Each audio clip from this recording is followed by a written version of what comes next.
little baby wouldn't go to sleep. She wanted to be on my back, moving around outside. So I started hauling some mulch again. All right, the berry patch is done. I figured you guys had seen enough wheelbarrow loads of mulch to last you for a while. It's done. I'm telling you guys, if you are a new mom and your baby is like super fussy, take them outside. That was the best advice my midwife gave me. It makes a world of difference. Every time she's fussy, I'd take her outside. I need to adjust her a little bit. All right, so I've got my raspberry cane. I had another one planted here. It disappeared. I don't know where it went to. Maybe it'll grow in the spring. So I'm gonna let this mulch settle, and then in a couple of months, a couple of weeks, I'm gonna just keep an eye on it, see what it's looking like, if stuff is popping back up through. Like some of this stuff, the grass was really high. I really should have mowed it before I mulched it, but I was just like, just gonna throw some mulch on it.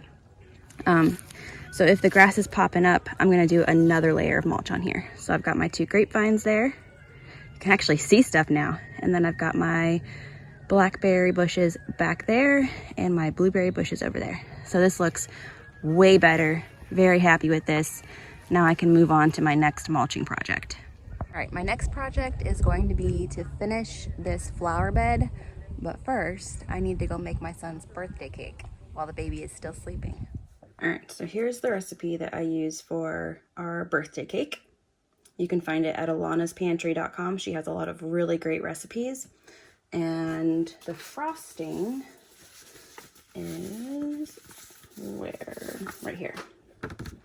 I pulled out a bunch of recipes that I want to make. So here's the frosting, also from Alana's Pantry.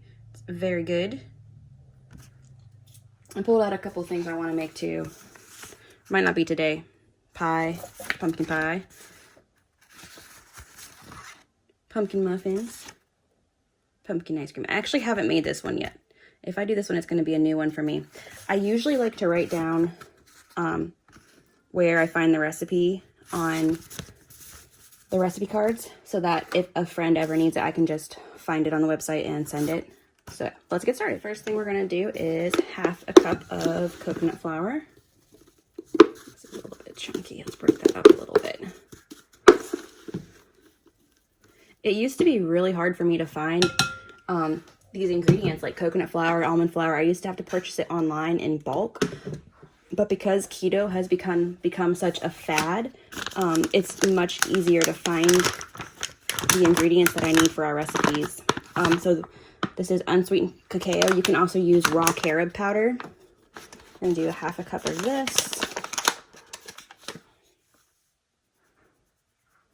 You can see I'm very official with my measurements.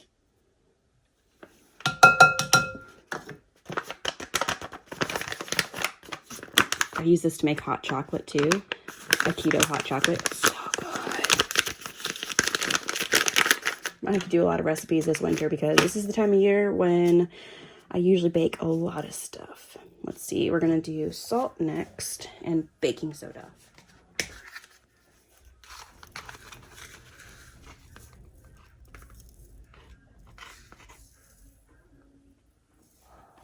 Half teaspoon of salt.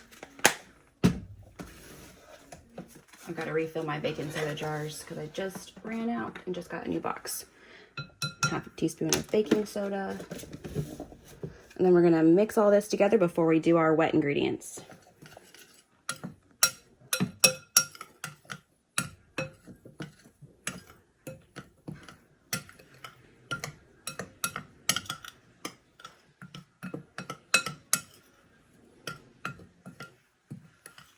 It looks very chocolatey.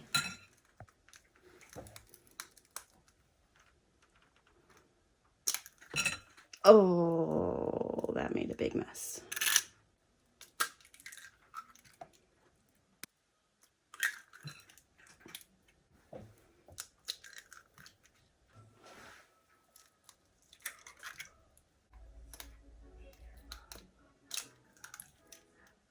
All right, next we have coconut oil. I have to see how hard this is. It's that time of year.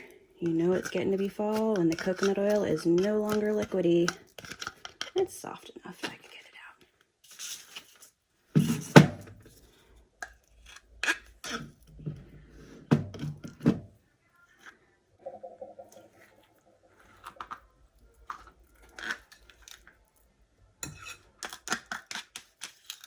And then last but not least is our honey.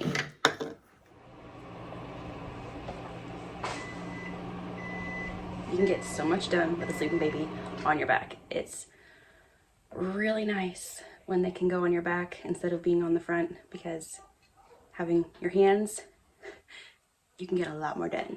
So I'm not sure if I have exactly half a cup in here. I might have to get my other one out. Oh, no, it's not gonna be enough.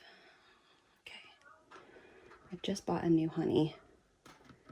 I've been having a really hard time finding bulk honey locally. I can get like pints, quarts at the most, and I really need to get like bulk honey. And it's cheaper to buy it bulk too, so if any of you local friends know where I can get bigger amounts of honey, like a gallon or a half gallon at a time, let me know, please. I'm working on reorganizing my pantry because stuff just gets kind of messy, and I like to have things really organized for cooking because I don't want to have to spend half my time looking for what I need. I want to know where it's at and it all be nice and organized. So everything is pulled out and all over the place in my kitchen because I can only work on it here and there. And I'm going to be so happy when everything is organized and done.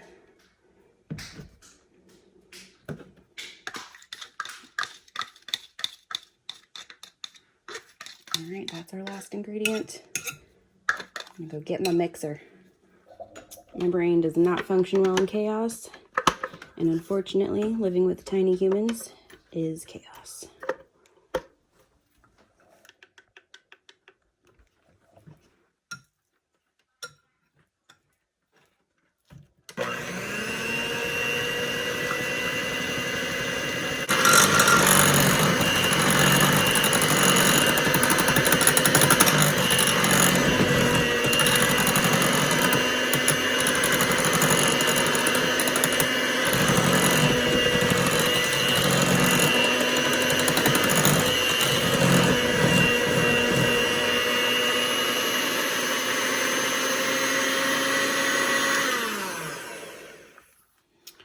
Alrighty, now we're just going to put these in 2 pans, preheat our oven to 350, and bake them for 25 to 30 minutes, and then let them cool before we frost them.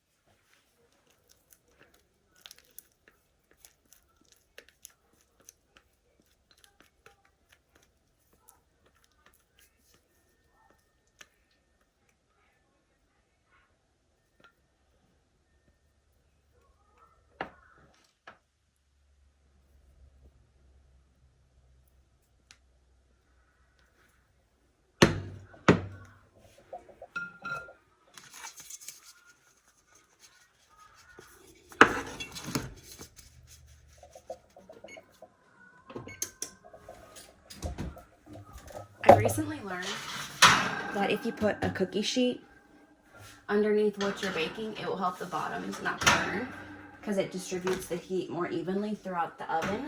So I've been using this when I'm making sourdough lately, and it works really, really well. While those cakes are cooking, we are gonna wash some dishes, do a few chores, and clean the kitchen. Are you excited for birthday cake, buddy? Maybe. Once you see it, you'll be excited.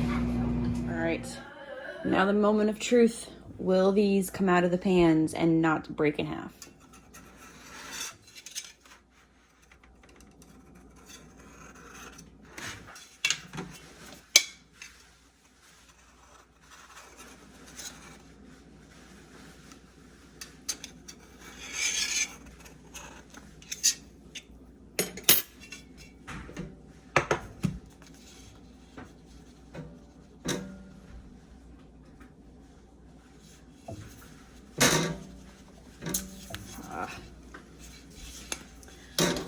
I've got to get new pans. These pans have seen better days.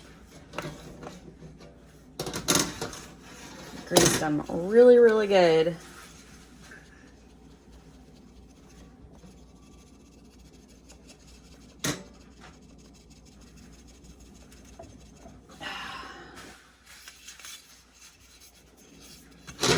Let's try something here.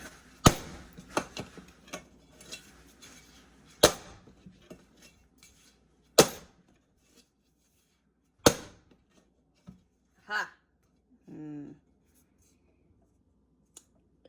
I need to get new pans.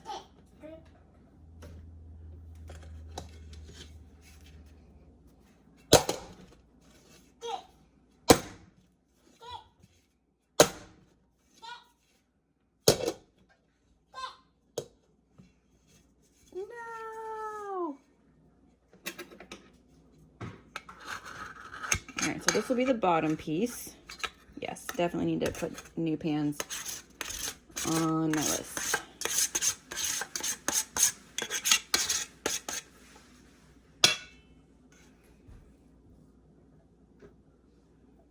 As a note, the recipe calls for 6-inch pans, and I used larger pans, so I just kept an eye on it as it was baking, and it took about 15 minutes for it to be cooked through all the way.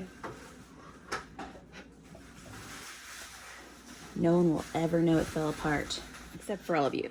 You'll know, and I'll know, but it'll be fine. It'll taste the same. All right, so I'm actually going to use this icing instead, because I don't have the sugar-free chocolate chips, sugar-free, dairy-free chocolate chips. So this icing is also very, very good. So I'm going to use this recipe for the icing for the cake. All right, the first thing we're gonna do is put half a cup of room temperature water in our pan, and we are going to sprinkle over 1 teaspoon of gelatin.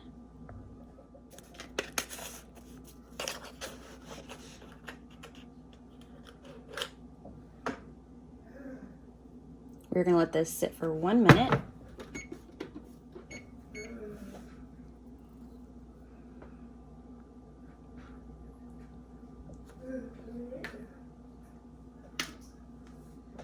I like this gelatin. I've used this and I really, really like this. I don't remember where I got it from. It might have been Amazon. I can't remember. All right, so now we're going to turn the heat on medium and stir the entire time as the gelatin dissolves. Now our water is starting to simmer, or steam, I mean, but not quite yet simmering. So now we're going to turn the heat off and we're going to stir the honey in.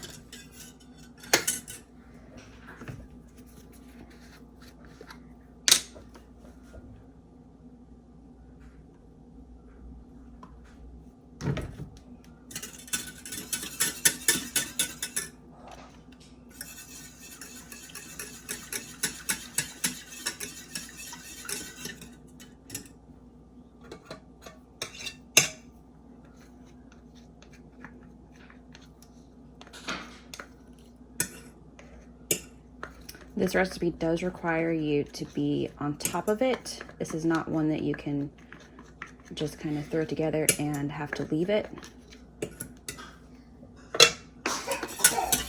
At the same time, we're also going to put in the stevia and the sea salt. So I do liquid stevia. My son can't have like the artificial sweeteners. 1, 2, 3, 4, 5, 6, 7, 8, 9, 10. So I have to be very careful what kind of stevia I get. I can't get the powdered kind. We're going to get our cup of coconut oil in the bowl.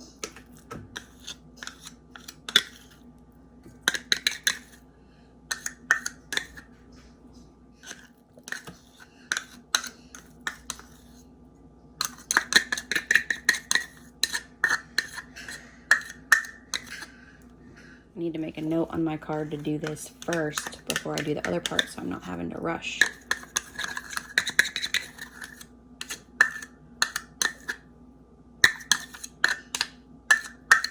All right, now we're gonna whip it. We're gonna whip it real good.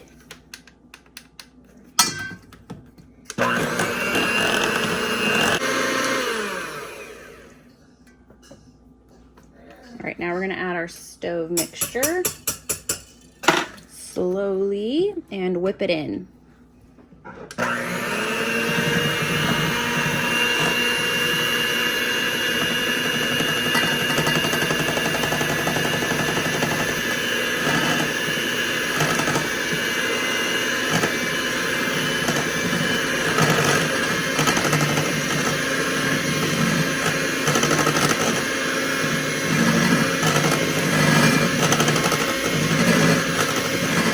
I'm just going to dash some carob powder in here. I'm not really going to measure it, just kind of what looks good.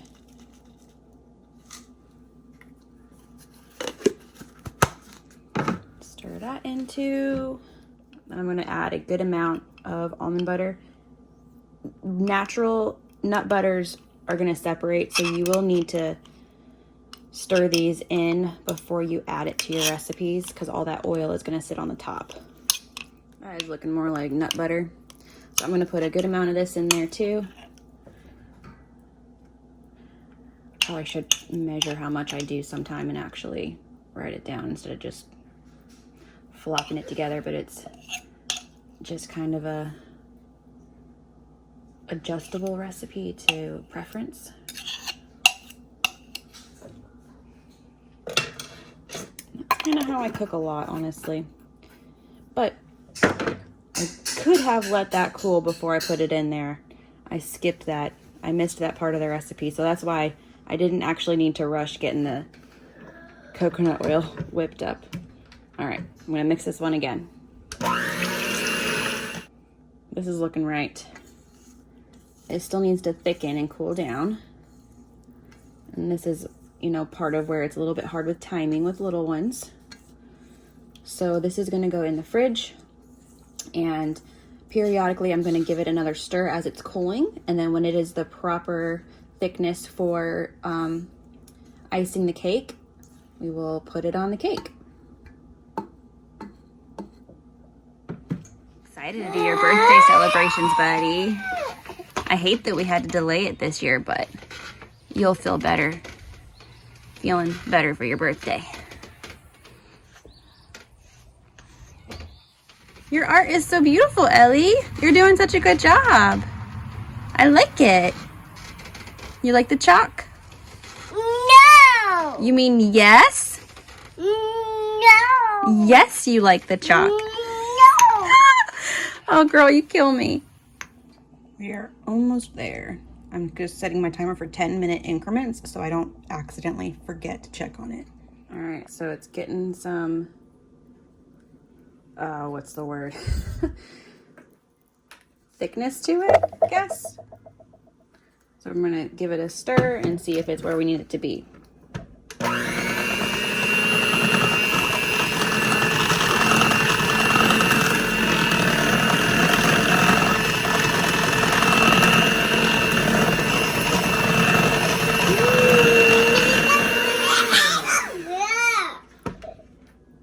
I'm gonna put it in for another 10 minutes and see how it's looking after that, because we want it to be like solid enough throughout that it's not going to run everywhere when we put it on the cake.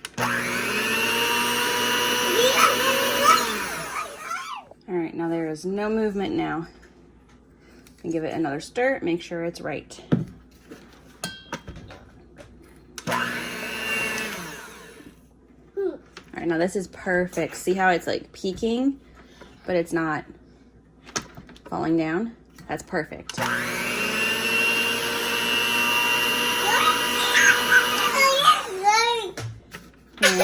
wanna look one eye? Here, want one, Ellie? Yeah, that tastes real good.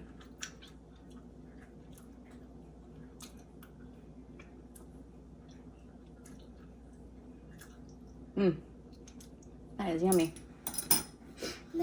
All right. So I did a little taste test in between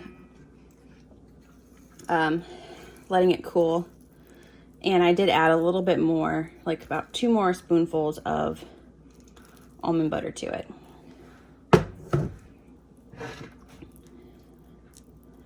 Yeah, see, this is the perfect consistency that we want.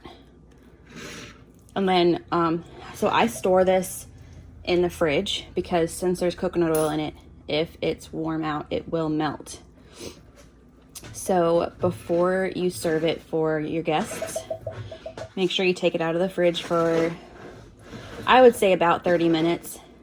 That will let the frosting cool or warm up enough that it's not super hard and thick, because if you don't take it out of the fridge and you try to cut it, it's going to be like trying to cut solid chocolate.